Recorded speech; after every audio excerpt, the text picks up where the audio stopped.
پوری امت کی ماں حضرت اماں ہوا، جن کے ہاں ٹوٹل 20 ولادت ہوئیں اور 40 بچے پیدا ہوئے، ہر دفعہ ایک جوڑا پیدا ہوتا جو کہ ایک لڑکی اور ایک لڑکے کی صورت میں ہوتا۔ اس دنیا میں جو سب سے پہلے جوڑا پیدا ہوا، لڑکے کا نام قابیل تھا اور اس کی بہن کا نام کمیم تھا۔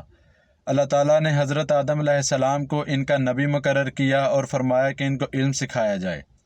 اس سے پہلے اللہ تعالیٰ نے حضرت آدم علیہ السلام جو کہ پوری امت کے باپ ہیں، ان کو جو کہ صنعت کاری، لوہے لکڑی کا سارا علم دے کر پیدا کیا، اور جب وہ اس دنیا میں پیدا ہوئے تھے ایک لباس کے اندر ملبوس تھے۔ انسانی کمزوریوں کی وجہ سے اس دنیا میں جو سب سے پہلا گناہ ہوا وہ قابیل کے ہاتھوں اس کے بھائی حابیل کا قتل تھا، کیونکہ جو قابیل تھا وہ ایک سخت دل تھا اور حابیل ایک نرم دل تھا۔ قابیل جو ہے وہ کھیتی باڑی کا کام کرتا تھا اور حابیل وہ بکریوں کو چراتا تھا، اور جس وجہ سے وہ نرم دل تھا کیونکہ اس سے اپنے جانوروں کی بھوک پیاس برداشت نہیں ہوتی تھی، ان کی خدمت کرتا تھا، تو اس وجہ سے اس کا دل بھی نرم تھا۔ قابیل نے کہا کہ جو میں شادی کروں گا وہ اپنے ساتھ پیدا ہونے والی بہن کے ساتھ کروں گا، جو کہ اس وقت کی جو شریعت تھی اس میں یہ چیز حرام تھی، گناہ تھا کہ جو آپ کے ساتھ جڑوا بہن پیدا ہوگی آپ اس کے ساتھ شادی نہیں کر سکتے۔ تو جو قابیل تھا وہ شادی کر سکتا تھا حابیل کی بہن سے، کیونکہ حابیل کی بہن اتنی خوبصورت نہیں تھی، تو قابیل نے کہا میں اپنی بہن سے ہی شادی کروں گا، جو کہ اس وقت کی شریعت میں یہ حرام تھا، اور اس سے پہلے اس دنیا میں کوئی گناہ بھی نہیں تھا اور شرک کا بھی کوئی اندیشہ نہیں تھا۔ لیکن یہاں سے گناہ کا اور شرک کا ہر چیز کا جو ہے نا آغاز ہوتا ہے، اور قابیل نے اس چیز کی ضد ڈال لی اور اس نے کہا کہ میں اسی سے شادی کروں گا۔ تو حضرت آدم علیہ السلام کی شریعت میں یہ چیز حرام تھی، اور حضرت آدم علیہ السلام نے فرمایا کہ آپ اس چیز کا ہدیہ دو۔ ہدیہ کہتے ہیں قربانی کو، کہ جب کوئی گناہ سرزد ہو جائے تو اس کا ایک ہدیہ، ایک قربانی دی جاتی ہے کہ چلیں یہ گناہ آپ کے مٹ جائیں، اللہ تعالیٰ اگر قبول کر لے تو۔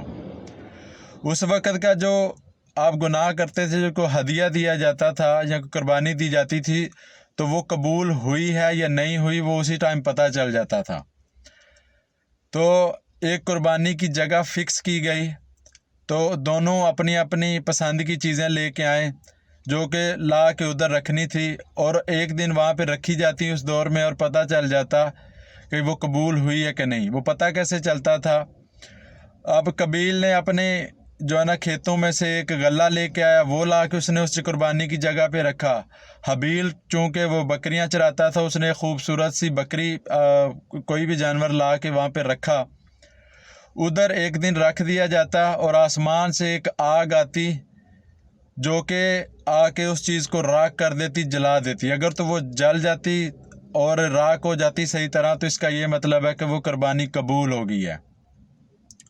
اب دونوں نے لا کے رکھ دی وہاں پہ۔ دوسرے دن جب وہاں پہ گئے اور دیکھا گیا تو جو قابیل تھا اس کی قربانی جو ہے وہ جو غلہ تھا وہ سیم تھا، ایز اٹ از پڑا ہوا تھا، لیکن جو حابیل تھا اس کی قربانی راکھ ہو گئی۔ اب قابیل نے وہ جب چیز دیکھی تو شیطان نے اس کو اکسایا، اس کو غصے میں لے کے آیا، اور اس نے کہا حابیل کو کہ میں تمہیں نہیں چھوڑوں گا، میں تمہیں قتل کر دوں گا۔ اب حابیل چونکہ نیک تھا اور اس نے کہا کہ اگر تم مجھے قتل کرو گے تو میں اپنا دفاع بھی نہیں کروں گا، کیونکہ میں نہیں چاہتا کہ میرے سر پہ کوئی گناہ ہو اور میں جہنم میں جاؤں۔ میں تو چاہتا ہوں میرے گناہ بھی تم لے لو اور میں جنت میں جاؤں۔ میں اس دنیا سے مجھے کچھ نہیں چاہیے، میں آخرت والی زندگی مجھے چاہیے، میں وہ سرخرو ہو جاؤں۔ خیر شیطان نے اس کو اکسایا اور اس نے کہا شیطان نے کہ تم اس کو قتل کر دو۔ ایک رات وہ ایسے سویا ہوا تھا حابیل جو ہے، اور قابیل نے جا کے ایک بڑا سا پتھر لیا اور اس کے سر میں دے مارا اور اس کو مار دیا۔ جب وہ مر گیا تو اب قابیل کو جو ہے وہ سمجھ نہ آئے کہ اس کو میں کروں کیا۔ اس نے اس کو کندھے پہ اٹھا کے ایک طرف چل دیا کہ اس کی لاش کو میں کہیں پہ پھینک دوں۔ جب وہ ایسے لے کے جا رہا تھا تو اللہ تعالیٰ نے آسمان سے 2 کوے بھیجے۔ اس دنیا میں دیکھیں کوئی بھی چیز ہے اس کا کوئی نہ کوئی مقصد ہے۔